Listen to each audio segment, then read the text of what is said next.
বহিরন্তস্য ভূতমাচরং চরমেব চ সূক্ষ্মাতা তদ্বিজ্ঞং দূরস্থং চান্তিকে তৎ।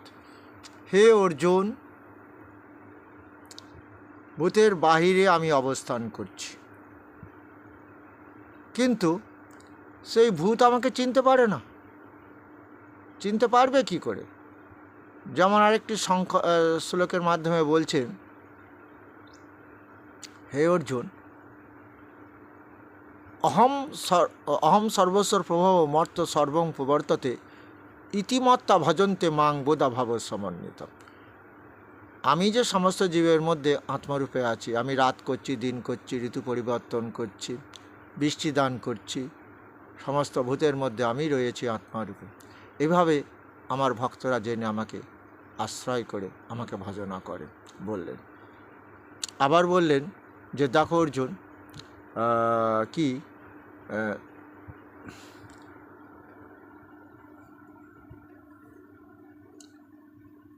তার শ্লোকটা হলো কি? শ্লোকটা হলো যে আমার ভক্ত যারা আমাকে ভালোবেসে আশ্রয় করেছে তাদের আমি সঙ্গেই থাকি পরমাত্মারূপে, কিন্তু যারা আমাকে ভজন অবজ্ঞা করে তাদের তো অনেক দূরে থাকি।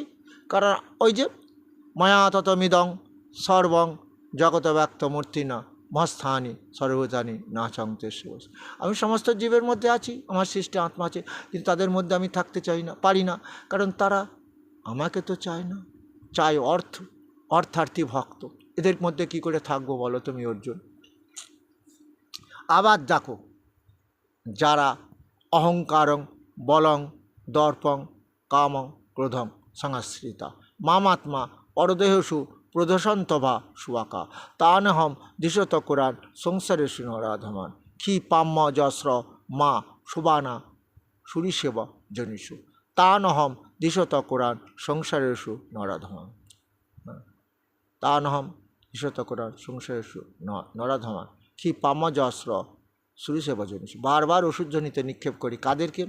যারা অহংকার, বল আর দর্প, কাম, ক্রোধ, লোভকে আশ্রয় করে আছে, এবং তার দেহের মধ্যে যে আমি আছি সেটা ও আমাকে মানেই না, ভজে না, অবজ্ঞা করে। হ্যাঁ, অহংকার, বল, দর্প, কাম, ক্রোধ, লোভকে আশ্রয় করে আছে। তাহলে কি করব? ও যে বলছে ঈশ্বর হমহং সিদ্ধহম বলবান ভোগী সুখী, তাকে বারবার অসুরকুলে নিক্ষেপ করব, কিন্তু কখনো কখনো তাকে উদ্ধারও করব।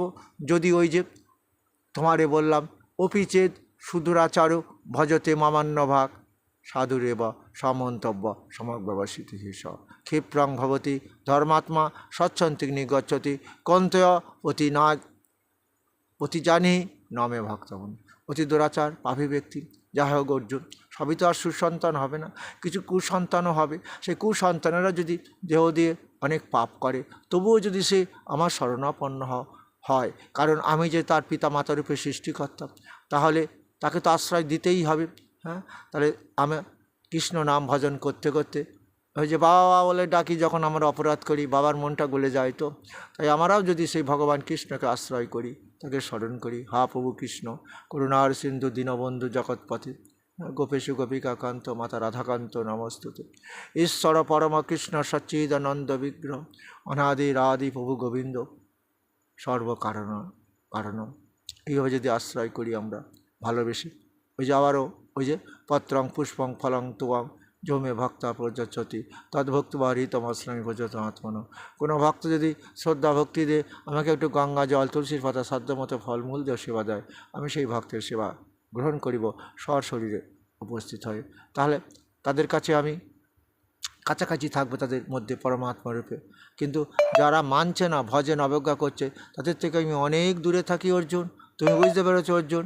তাই তোমারে বললাম বহিরন্তস্য ভূতমাচরং চরমে বচ সূক্ষ্মাতা তদ্বিজ্ঞং দূরস্থং চান্তিকে তৎ। আমি ভূতের বাহিরে অন্তরে আছি, তবে যারা আমাকে আশ্রয় করেছে, আমাকে আপন ভেবেছে। হ্যাঁ, ওই যে তোমাদের বলি না, কি বলি বলো তো? বলছি যে কি আমি যে কত আপনজন তোমরা জানো কি? হ্যাঁ, মন মনা ভবমদ ভক্ত মজ্জাজি মাং নমস্কুরু মমেবৈশ্য শ্রীযুক্ত আত্মনং মত পরায়ণ। কেউ যদি আমাকে আমার গোপাল, আমার কৃষ্ণ বলে, হ্যাঁ, আমাকে এইভাবে যদি কেউ আপন করে, তাহলে আমি তার মধ্যে পরমাত্মারূপে থাকবো।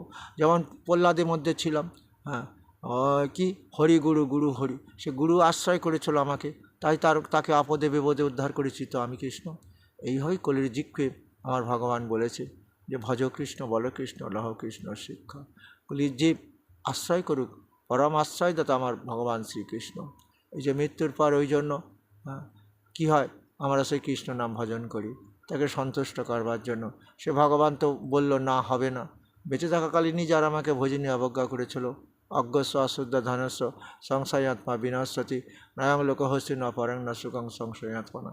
বেঁচে থাকাকালীন যারা উজ্জ্বল আমাকে ভজে না, অবজ্ঞা করে, ঈশ্বর হমহং সিদ্ধহম বলবান ভোগী সুখী, যারা বলে আমি ঈশ্বর, ইচ্ছা মতো ভোগ করব, আমার ভোগে যারা বারাদান করবে, দুনিয়ার বুক থেকে সরিয়ে দেবো, তাদের আমি কি করতে পারি বলো তুমি? তাদের আমি কি করব? তাদের বারবার ওষুধ জনিতেই নিক্ষেপ করি, আবার কখনো কখনো তাদের উদ্ধার করি, যদি তারা উদ্ধার হতে চায়। অর্থাৎ চতুর্বিধা ভজন্তে মাং জনা সুকৃত ন অর্জুন আর্থ জিজ্ঞাসুরথার্থী জ্ঞানী চ ভরত।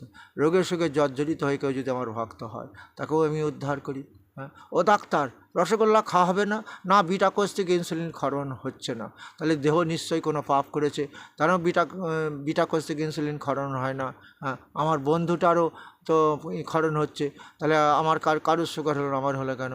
তাহলে এই জন্য আমি কোনো পাপ করেছি।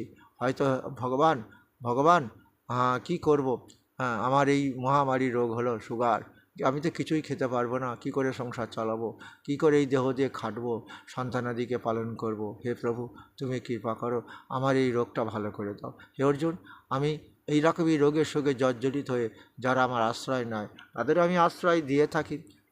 তোমরা শুনেছ নিশ্চয়ই, আমরাও সেই পরমেশ্বরে আশ্রয় নেব। হ্যাঁ, তারই সৃষ্টি এই দেহের মধ্যে তিনি আত্মারূপে রয়েছেন, আমাদের দেহ পরিচালনা করছেন। যেমন তিনি গীতাতে বলছেন, ঈশ্বর সর্বভূতানাং হৃদ্দেশ অর্জুন তিষ্ঠতি ভ্রমায়ণ সর্বভূতানি যন্ত্ররূঢ়ানি মায়া তমেবা শরণং গচ্ছ সর্বভাবে না ভারত তৎপশ্চাৎ পরাং শান্তি স্থানং সবশেষে শাশ্বত। পরমেশ্বর দেহযন্ত্র তৈরি করেছেন। মায়া মানে বোঝো, তোমার এখন যৌবনকাল, তাই আমি বলছো, জরাকাল আসবে, সহস্র ব্যাধি দেহটা আক্রমণ করবে, তখন তুমি কি সেই আমি আর বলবে না, তুমি হা ভগবান নিশ্চয়ই আমাকে ডাকবে। হয়তো কিন্তু তোমার এটাও ভগবান বলছে, সময় থাকতে ভজনা করো। অর্থাৎ 12 বছর বয়স যখনই হবে, দেহের মধ্যে কাম ক্রোধ লোভ ততটা বিস্তারিত লাভ করতে পারিনি, সেই সময় থেকে ভজনা করলে উপযুক্ত সময় ভগবানকে সহজে লাভ করা যায়। কাম ক্রোধ লোভ বশত যে দেহ যে পাপ করি, এর পাপের ফল তো আমাকে ভোগ করতে হবে। এই কর্ম শেষ না হলেও তো আমাকে ভগবান উদ্ধার করতে পারবে না।